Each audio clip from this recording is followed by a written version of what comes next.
صباح الخير عليكم. صباح الخير. دلوقتي طبعا الساعة 6، وزي ما انتم شايفين الغيوم بدأت بقى ايه تظهر في السماء. طبعا بدأت الضوء بقى يعني بدأنا كده في أول النهار بغيوم واضح كده. طبعا يعني النهارده زي ما انتم شايفين.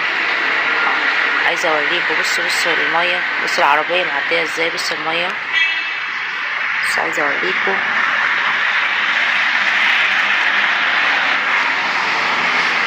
الميه في الارض قد ايه. المطره ما بطلتش من الصبح اهو. ويارا مصممه تنزل المدرسه. اصحابنا نعمل ايه، ننزلها ولا ايه؟ هنزل ولا مش هنزل لان النوم الساعة 6:30. تنزلي ولا مش تنزلي؟ انا شايفه الجو لا يصلح. بصي يعني الغيوم جايه ازاي من البحر. بصي شكلها فظيع يعني. انا بروح هناك. انزل ازاي بقى انا اجيبك من المدرسه؟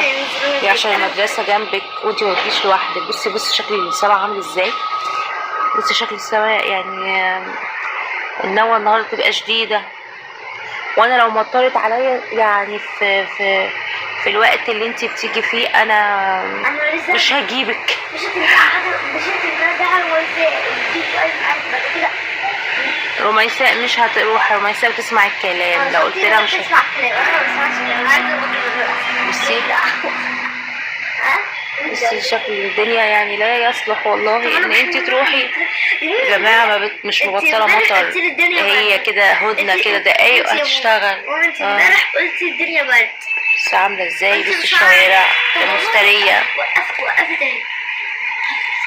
ايوه بس بصي السما معبيه يعني هيبقى في تاني والله. بس عامله ازاي. ربنا يستر يا ربنا يستر.